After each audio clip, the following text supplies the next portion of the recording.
Bonjour à toutes et à tous, aujourd'hui on se retrouve pour une nouvelle vidéo et cette fois-ci on va parler du cinéma 4DX, tout simplement parce que je l'ai testé. Voilà, il y a un petit moment déjà.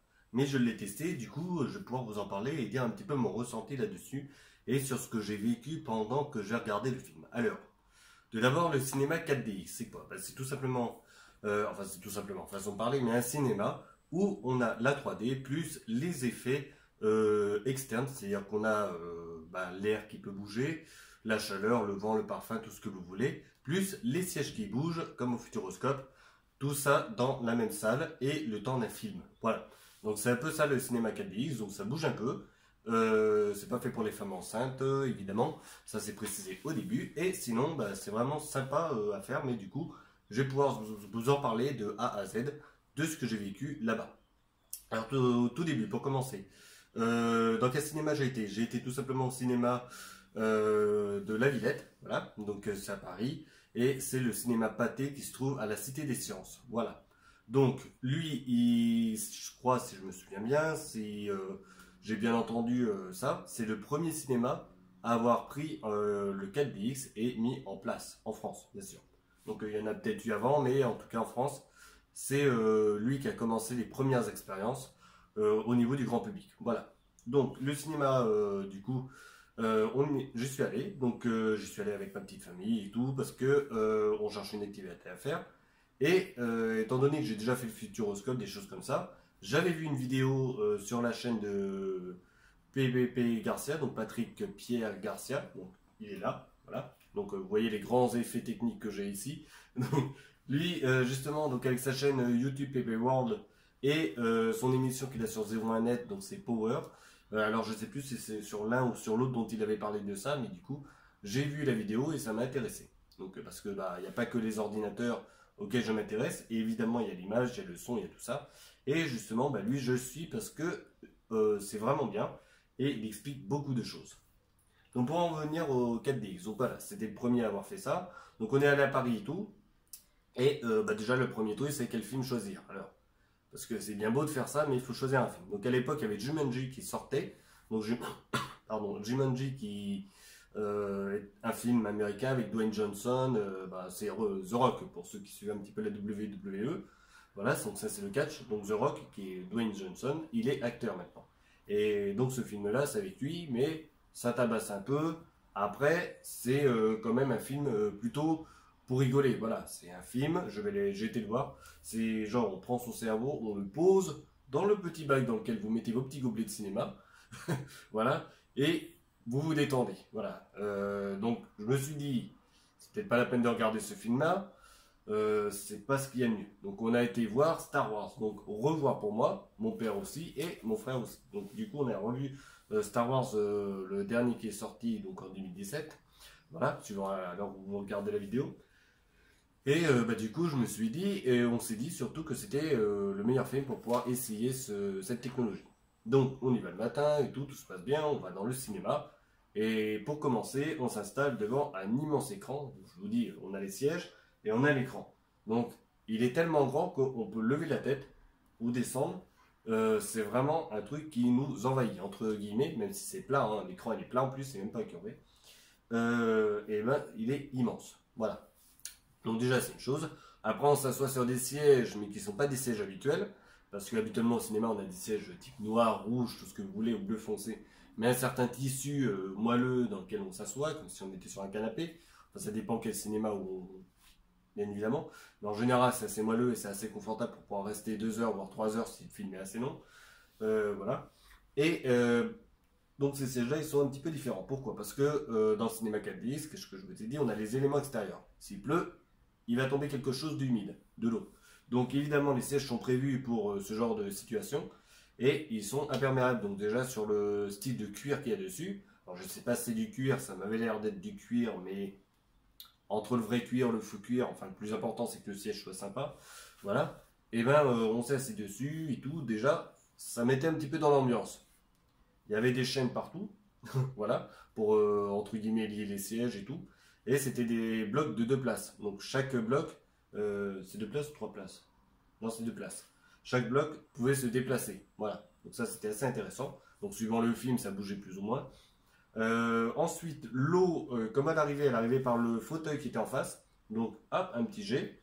Et après, quand ça retourne sur notre tête et sur nos vêtements, évidemment. Donc, ça, c'est évident. Il y a l'air aussi qui se trouve là dans les conduits d'aération qui sont faits exprès. Donc, ça, c'était positionné au plafond. Mais je vous réexpliquerai de toute façon comment était faite la salle. La chaleur, donc ça, on l'avait. Alors là, je me demande comment ils le font, ça, par contre. Ça, j'ai aucune idée. Il y a le seul truc, c'est que le film, il n'y avait pas le parfum. Voilà. Parce qu'on peut avoir le parfum aussi, mais celui de la Villette, je crois pas qu'il soit équipé de parfumerie, entre guillemets. Donc c'est des parfums de synthèse qui simulent suivant ce que l'on a devant l'écran. Voilà. Donc imaginez une scène, la personne se parfume, et ben on va sentir le parfum. Si il y a une maison qui brûle, on va sentir un petit peu l'odeur de brûlé.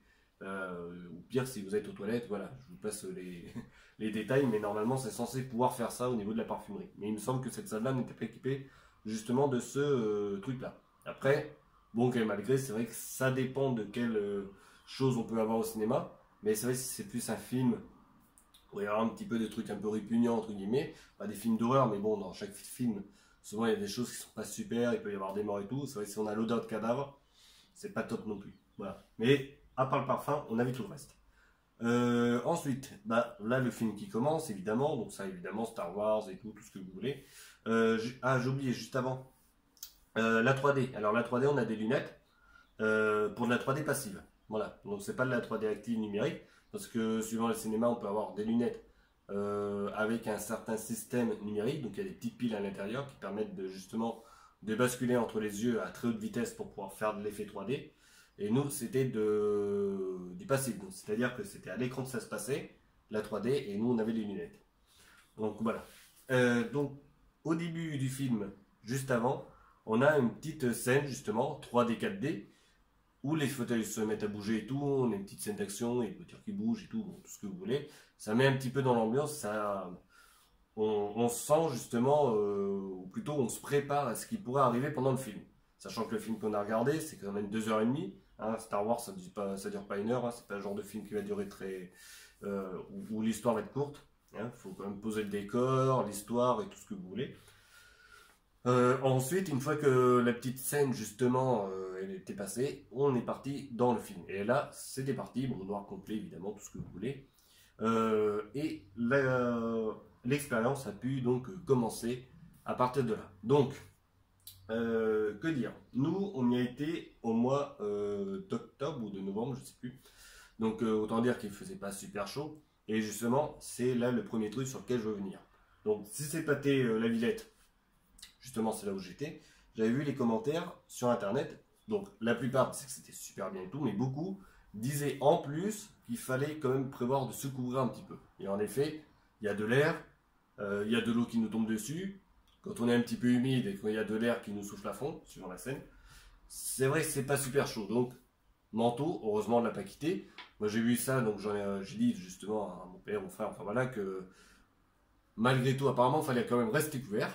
On est rentré dedans, il ne faisait pas super chaud, chaleur à peu près normale, 18-19 degrés à peu près, je pense. Et par contre, une fois que l'air était parti, avec l'eau et tout, on était quand même bien dans nos manteaux. Donc je comprends ceux qui ont posé leur manteau, qu'ils aient pu avoir froid quand même. Donc, petite chose à prévoir. Alors je sais pas si les autres cinémas 4DX sont pareils, mais il faut quand même prévoir de se couvrir un petit peu si on est sur la période entre octobre-septembre si on veut. Enfin, l'année dernière, le froid commençait très tôt avec septembre, donc ça peut être de septembre jusqu'à quasiment juin, mais juin. Il faut quand même penser à prévoir de se couvrir un petit peu pour ce genre de cinéma. Après, quid de l'été? Moi je sais pas du tout, j'ai pas été en été du coup. Donc là, par exemple, aujourd'hui, à l'heure où je vous parle, on est en pleine période de chaleur estivale. Donc entre 32 et 33 degrés, bah, ça c'est Limoges, mais à Paris, ça doit être un peu plus chaud, donc genre 36 degrés. Donc si ça reste à 18-19 degrés avec la clim, j'imagine que celui qui arrive tranquillement, genre je suis en t-shirt et en short, il risque d'avoir un petit peu froid. Voilà. Donc c'est quand même à prendre en compte. Les sensations qu'on a dedans, donc les fauteuils ils bougent bien. Alors c'est vrai que suivant la scène, il y a des moments où il y a des plans sûrement faits au drone et tout, parce que c'est vrai que maintenant au cinéma ils utilisent des drones, et ça se déplace très lentement, et on voit justement le paysage qui tourne entre guillemets, donc par rapport au point de la caméra, donc ça tourne, et là on a le siège qui nous emmène, c'est comme si vraiment on était dedans et qu'on suivait pas dans un cockpit, mais on suivait l'orientation de la caméra de manière très douce. Et c'était juste superbe. Voilà, c'est vraiment des sensations qui sont douces et tout. Ça nous apaise, parce que c'est bien aussi, parce que dans le film, il y a des moments ça bouge, d'autres moments où c'est plus calme. Ça nous apaise, mais par contre, quand ça se met à bouger, comme à un moment dans Star Wars, il y a des courses de vaisseaux, je ne vais pas vous dire l'histoire, mais bon, il y a des vaisseaux quand même dans Star Wars, je vais pas vous l'apprendre normalement. La guerre des étoiles, voilà. On se déplace pas en voiture là-bas. Et ben, quand on se déplace vraiment en vaisseau et tout, là ça bouge, ça nous secoue. Alors ça nous secoue dans le sens au bas souvent et un petit peu sur le côté. Voilà, donc ça, c'est vraiment des grosses vibrations. Et du coup, oui, c'est assez impressionnant au niveau de tout ça. Néanmoins, ça ne va pas nous éjecter du siège. Il n'y a pas de barrière ni rien, mais ça ne va pas nous éjecter du siège. Ça va rester très, très modeste. Voilà, ça va être un petit mouvement. La rotation plutôt, enfin oui, la rotation ou plutôt les mouvements du siège sont quand même limités, donc il n'y a pas de crainte à avoir là-dessus. Ça, c'est plutôt bien. Voilà. Ensuite, pour ce qui est de l'eau, donc ça je vous l'ai dit, donc pas mal l'eau. Il y avait une scène justement où, ça je vais en revenir pour le froid, il y avait une scène justement dans Star Wars où il y a justement Rey, donc, qui est joué par Daisy Ridley, qui se trouve sur une crête, donc une sorte d'îlot, enfin une sorte de caillou, voilà, comme si on était vraiment en Irlande ou des choses comme ça. Il pleut, il y a du vent, et puis là que la scène, ils sont en train de parler, enfin Ray et puis l'autre acteur, ils sont en train de parler longtemps, et il pleut. Le truc, c'est que ça commence à pleuvoir, mais ça s'arrête obligatoirement au bout de quelques secondes, 6-10 secondes je crois. Ça s'arrête pour éviter de nous tremper malgré tout. Donc il y a quand même une temporisation, malgré que la scène soit longue, pour pouvoir éviter d'être trop trempé. Par contre, l'air, lui, va pas s'arrêter, il va continuer à souffler tout le long de la scène. Donc, je sais plus, je crois que ça durait quand même 1 minute la scène, où justement il y avait du dialogue pour comprendre la suite de l'histoire et pour faire avancer l'histoire. Donc ça, c'est dans tous les films, c'est pareil. Le vent continue à souffler, sachant qu'on s'est pris 10 secondes entre guillemets de petite pluie. Et ben c'est vrai que là, on commençait à sentir que c'était plus frais. Voilà. Il y avait un moment, par contre, il y avait une explosion, donc une sorte d'explosion ou du feu, je ne sais plus exactement, au niveau de la scène, donc il y avait quelque chose qui avait pris feu. Et là, on sentait un petit peu de chaleur. Alors, je ne sais pas comment ils arrivent à émuler la chaleur comme ça. Ça doit être des sacrés trucs techniques derrière. Et ça soufflait un petit peu d'air chaud, plus tiède, quoi. Donc, on sentait un petit peu une sorte de radiation, entre guillemets, des flammes qui arrivaient vers nous. Donc, ça aussi, c'était assez intéressant de ce côté-là. Voilà. Donc, ça, c'est un petit peu, on va dire, le global du cinéma et ce que l'on peut ressentir là-dedans. Sur la 3D, alors la 3D, j'ai dit que c'était du passif et pour le coup, j'étais un petit peu entre guillemets déçu parce que les lunettes, comme toutes les lunettes, sont pas super grandes. Et en plus de ça, du coup, vu que c'était du passif et qu'on était vraiment devant l'écran, eh ben on ne voyait pas si net que ça. Vous voyez, hein, ça, il n'y a pas de souci. Mais c'était pas aussi net que ça. Et sur vraiment les bordures, les extrêmes bordures de notre vue, ça restait en 2D, 3D. Donc ça faisait un effet bizarre. Et c'était vraiment au centre et vraiment aux extrémités, on n'avait pas la 3D correcte. Voilà. Donc ça, c'est la petite déception. Après, niveau du son, on a du son, mais c'est que la salle, je l'ai trouvé peut-être un peu petite pour pouvoir avoir un super son comme ce que l'on peut avoir dans d'autres salles. Après, c'est pas fait pour avoir du Dolby Atmos, tout ce que l'on veut, tout ce qui sort actuellement au cinéma. Doit être en Dolby Surround, normalement. Ça avec des basses et tout. Et par rapport à ce que j'ai l'habitude d'avoir donc, au cinéma à Limoges, donc voilà, on a quand même un bon cinéma assez sympathique, il y en a deux. Et c'est vrai que je préfère le son que j'ai à Limoges que ce qu'il y a au Pâté la Villette au niveau du ressenti. Il y a des basses et tout, pas de souci, on entend très bien les paroles. Mais quand il y a des basses, la salle, on sent qu'elle est vraiment trop petite pour accepter autant de caissons que ce qu'ils ont mis dedans. Voilà. C'est vraiment sympa, mais je pense ou alors il faut peut-être qu'ils revisent des murs. Il y a des moments où on entendait vibrer un petit peu, il y avait des portes qui vibraient, je pense, parce que la salle était trop petite et les basses étaient trop amples. Voilà. Donc ça, c'est pas trop grave, mais bon, c'est quand même à dire, voilà, des petits défauts que j'ai trouvés, entre guillemets, là-dedans, pendant toute la partie du film, donc les 2h30 de film. Ensuite, petite info, moi je suis quand même migraineux, voilà, je fais des petites migraines, bon, c'est pas énorme, mais bon, c'est à prendre en compte. Le problème, c'est qu'à la fin du film, je me suis mis à faire une migraine donc ophtalmique du fait qu'il y a eu la 3D donc pendant 2h30. Et c'est là justement qu'on voit que la 3D n'était pas exceptionnellement douce ou ce que vous voulez. Et du coup, pendant 2h30, 3h, j'ai eu un mal de tête, entre guillemets. Là, ça arrive, voilà, quand on est migraineux, malheureusement, on fait avec. Et je suis sorti du cinéma. commençais à de moins en moins bien voir, du coup, avec les auras de la migraine. Et après, j'ai su que c'était mort, que l'après-midi allait être morte. Voilà. Donc, bon, j'ai une bonne expérience, très bonne expérience. Mais dans la migraine, c'était moins bon. Voilà. Mais c'est des choses à prendre en compte quand on est migraineux. Avec la vue, il faut quand même faire attention avec de la 3D. Voilà. Donc, bon, on va dire, c'était un bon film et tout, une bonne expérience. Malgré tout, je sais que je ne pourrais pas le refaire 2 fois à cause des migraines. Voilà. Donc ça, c'est du coup un petit peu embêtant. Après, peut-être sur un film de moins longue durée, sur 1h30, voire 1h 3/4, ça pourrait peut-être passer pour moi. Je sais pas. Parce qu'il y en a par contre des migraineux qui. Voilà, moi c'est pas long. J'ai de la chance, il y en a c'est pire. Il y en a c'est 3 jours, une semaine. Donc ceux-là, je me demande s'ils peuvent même accepter de la 3D au niveau des yeux. Voilà, donc ça, c'est à prendre en compte aussi. Moi j'ai de la chance, je peux encore l'accepter sur quelques temps, mais sur du trop long terme, du coup, bah, ça va forcer sur ma vue et sur ma tête et du coup déclencher la migraine malheureusement. Voilà, ça c'est des choses faut faire avec, je suis obligé. J'aime bien la technologie, j'aime bien tout ce qui est écran, téléphone et tout, mais j'ai ça malgré tout et cette famille. Voilà, il faut faire avec. Donc voilà un petit peu ce que je peux en dire du cinéma 4DX. Le prix, je ne l'ai pas dit. Alors le prix, on est sur une place de cinéma classique plus 6 euros. Voilà, donc pour la location des lunettes, plus ses effets. Voilà, donc on n'est pas sur un prix exceptionnellement cher. Alors ce qui m'avait étonné, c'est que j'étais quand même à Paris, à la Villette, donc un truc assez sympa. Cité des Sciences, et c'était le cinéma qui était alloué à tout ça.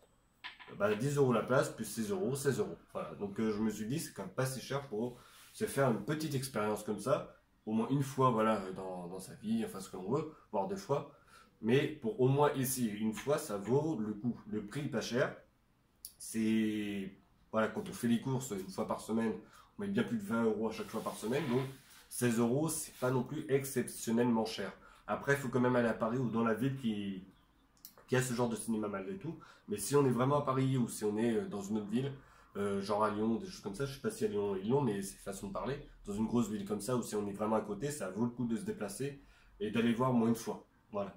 Après, si on est genre à Limoges et que on est à 300 km, voire 500 km à chaque fois d'une salle de cinéma de ce type-là, est-ce que ça vaut le coup de se déplacer? Je sais pas. Voilà. Donc, moi, c'est vraiment, j'ai de la famille là-bas, du côté de Paris, donc c'est pour ça que j'ai pu le faire. Sinon, peut-être attendre éventuellement que ça vienne dans votre ville, éventuellement. Donc voilà. Donc à Limoges, peut-être que ça viendra. Ils aiment bien les petites nouveautés. En plus, chez nous, le cinéma, le gars, il a quand même un peu d'argent malgré tout. Et il rénove assez souvent ses salles. Donc ça, c'est plutôt cool. Ils ont mis un petit moment déjà à Limoges avant de passer à de la 2K au niveau du numérique. Parce qu'avant, on était sur de la pellicule. Après, on est passé sur de la projection. Et on n'est pas sur de la projection LED encore. On est sur de la projection LCD. Donc ça, c'est une technique de projection en 2K. Voilà, donc 2K 24 images secondes. Par contre, ça se voit le 24 images secondes sur la haute qualité comme ça se voit. Et les dernières salles sont Cinemax, donc ça veut dire qu'ils ont mis les bons projecteurs. Et si je ne me trompe pas, ils doivent être 4K ceux-là, sauf que les films arrivent toujours en 2K. Voilà. Donc on a des. Sur ça, ils sont en train de tout changer et basculer sur du Cinemax. Sur le son, avant on était sur un son des enceintes de côté et un petit peu à l'arrière, plus un petit caisson de basse qui était souvent caché. Maintenant, on est arrivé du côté de chaque mur, on doit avoir 7 ou 8 enceintes, vraiment qui descendent même sur les petites salles. Il y a 2, 4, 5 subwoofers, donc 2 par côté, 2 derrière, ah non, on est à 7. 2 derrière plus 1 ou 2 devant, donc c'est vraiment amplifié. Néanmoins, c'est pas extrêmement fort en basse, hein, c'est vraiment pour arriver à amplifier de manière à ce qu'on ait un bon ressenti de basse sans que ça nous casse les oreilles non plus. Et puis j'ai vu qu'ils avaient quand même mis 2 enceintes au plafond, donc qui se trouvent par contre à l'arrière. Donc c'est pour avoir un simili de Dolby Atmos, je pense. On n'en est pas là, il faudra en mettre beaucoup plus, mais on a vraiment un très très bon son pour à Limoges, dans le cinéma à l'heure actuelle, dans ce qui se fait de mieux. Voilà, sachant qu'ils sont en train de tout rénover. Donc salle par salle, c'est en train de se faire. Alors ça, je parle d'un truc, alors si vous habitez Limoges, vous n'êtes pas loin, c'est Esther, voilà, c'est la Technobol qui le prend. Le centre-ville, pour le moment, ils sont pas, enfin, ils se sont passés au numérique, au centre-ville de Limoges, en 2K sûrement. Mais après, tout ce qui est son, on reste sur du son classique. Voilà, immersif, mais pas plus. Mais ceci étant, j'ai remarqué que sur ce cinéma-là, donc à Pat et la Villette, le son était moins bon que celui que j'ai l'habitude d'entendre à Limoges. Sachant qu'à Limoges, On est sur quelque chose où le son il est clair. À part une salle où il y a vraiment énormément de basses, ça tabasse. Mais sinon, sur tout ce que l'on a en salle et tout, on est quand même en Cinemax. Alors je sais pas exactement ce que c'est que le Cinemax, mais j'imagine que l'image est assez bonne. Peut-être que c'est de la 4K, je sais pas trop, il faudrait que j'envoie vraiment un film en Cinemax. Euh, Au niveau du son, c'est vraiment le top. On peut avoir de la 3D assez sympathique avec des lunettes numériques chez nous. Donc des lunettes à pile avec inversion de chaque lentille au niveau de la 3D pour accepter l'écran. Et là, je peux vous dire que l'image est assez nette, du coup. Pour avoir fait un petit peu de 3D de temps en temps à l'image. Je n'ai pas fait beaucoup, mais voilà. Mais je préfère la 2D que la 3D malgré tout. Et ça, sûrement à cause de ma migraine. Donc, pour faire le bilan global de tout ça, je crois que j'ai oublié un truc, j'ai oublié de parler de la salle comme elle était faite au niveau des ventilations. Les ventilations, donc à Pathé la Villette, je reviens sur Paris. Là. Sur le côté gauche, vous avez énormément de ventilos, alors c'est des trucs énormes, des gros trucs mastoc, on les entend même quand ça saute, même pas dans le film. Il y a 2 à 3, je crois, 3 packs de 2 ventilateurs de chaque côté qui vous envoient de l'air et c'est orienté vers nous de toute façon. Je peux vous dire qu'on le sent. C'est pas un vent à 200 km/h non plus, mais malgré tout, ça souffle et on sent l'air. Voilà. Donc de ce côté-là, il y a des strobes aussi pour faire les éclairs d'orage, qui sont dans le plafond du côté des ventilos aussi. Ça, c'est vrai, j'en ai pas parlé aussi, il y a le stroboscope. Donc ça c'est fait, et après le son, je crois que j'avais vu 2 enceintes de chaque côté, le caisson, je sais pas où est-ce qu'il l'avait mis. Mais après, c'est vrai qu'on est plus immergé dans l'image que sur la pièce en elle-même. Mais j'avais pris le temps de regarder à droite, à gauche pour savoir comment c'était fait de ce côté-là. Mais voilà, pour la disposition un petit peu de la salle, et la salle, elle est à peu près cubique. Voilà. Donc, pour le bilan global de tout ça, franchement, pour l'expérience sur le Star Wars, elle était très très bonne. Ça, il n'y a pas de souci là-dessus. Les films, on aime ou on n'aime pas le dernier Star Wars, ça ne va pas rentrer dans la polémique. Moi, perso, j'aime bien, ça va, je suis assez bon public. Mais pour le coup, avoir fait ça sur de la 4DX, c'était vraiment super. Tout le monde a adoré, hein, que ce soit mon père et tout, enfin voilà, ils ont bien aimé l'expérience. C'est assez jouissif entre guillemets, que ce soit pour enfin jouissif façon de parler, mais que quand ça bouge, quand on a le fauteuil qui bouge, quand on a l'air et tout, ça c'est vraiment super. Encore une fois, je répète, la petite 3D, c'est sympa, mais bon, je pense qu'il faudrait qu'ils basculent sur du numérique pour faire encore mieux. Sachant qu'ils ont beaucoup d'argent à pâter, donc c'est peut-être pas mal d'investir là-dessus et basculer sur un truc un peu mieux au niveau de la 3D, parce que malgré tout, Star Wars, elle doit être mieux que ce que j'ai vu la 3D, parce que c'est pas un film à 1000 euros, hein. On parle en millions, donc c'est pour ça. Et après, au niveau du son, le son il est sympa, mais peut-être baisser un petit peu les basses, ou je sais pas, améliorer le rendu, ou le système sonore. Après, le truc, ça bouge. On a la ventilation qui vient dessus, on entend la ventilation, les fauteuils bougent, on est toujours secoué. Donc, c'est vrai que le son, est-ce qu'on le perçoit de la même façon que si on était vraiment à l'arrêt? Mais même à l'arrêt, pendant les pubs, j'avais remarqué déjà qu'il y avait un petit peu de bruit au niveau des basses. Quand ça envoyait un petit peu trop, il y avait des choses qui bougeaient. Donc, c'est pour ça. Voilà pour ce qui est du bilan global. Donc maintenant, est-ce que ça vaut, comme je l'ai dit, si ça vaut le coup, oui, ça vaut le coup. Mais du moment que vous êtes du côté de la ville qui justement a le cinéma 4DX, ça vaut le coup justement de mettre pour une fois, voilà, 6 euros de plus par personne. Ça reste toujours moins cher que le Futuroscope. Et puis, ça reste une expérience à faire au moins une fois dans sa vie avec le film qui vous plaît, bien sûr. Nous, c'était Star Wars, il y en a d'autres, ça peut être Jumanji. Et d'autres films après. Est-ce que le Fast and Furious 9, quand il sortira, passera dans le 4DX? Sûrement. Voilà, c'est le genre de film comme ça. Allez voir des films d'action. C'est pas la peine d'aller voir Titanic en 4DX, façon de parler, mais c'est pour voir un petit peu le style de film. Pour vraiment un film d'action, et après, pour voir ça, il faut aimer les films d'action aussi, de toute façon, donc ça, c'est logique. Voilà, et on se retrouve pour une prochaine vidéo. Vous commentez si vous voulez pour savoir est-ce que vous l'avez fait ou pas. Je vous remets justement la petite chaîne justement de ce gars-là qui est assez sympathique pour parler du son, de la vidéo et tout. Donc voilà, c'est tout ce qui est multimédia. Il va pas trop parler de smartphone et tout, sauf si vraiment il va tester un smartphone au niveau du son. Je suis pas sponsorisé par lui, hein, vous inquiétez pas, c'est juste que je vous en parle parce que moi j'aime bien ce qu'il fait et il explique assez bien, notamment pour tout ce qui est cinéma et tout, comme ce que je viens de vous dire. Donc là on a parlé du 4DX, je vais pas vous parler du Cinemax et tout que j'ai à Limoges, il y a l'IMAX, c'est encore mieux quoi. Voilà. Donc lui vraiment il va en parler, donc de tous ces petits trucs là, la 4K, l'Ultra HD, les nouveaux cinémas avec les écrans LED vraiment dans le cinéma et non de la projection. Il y a énormément de choses qui sortent et lui, il en parle et c'est vraiment super sympa. Que ce soit pour l'audio, que ce soit pour l'image et le son. Voilà, le home cinéma, tout ce que vous voulez, c'est vraiment super sympa. Après, bah, c'est vrai que souvent il parle de choses qui ne sont pas très données. Là, le 4DX, pour moi, entre guillemets, c'est vraiment accessible. Voilà. En attendant, je vous souhaite de bien vous porter et à la prochaine tout le monde. Salut!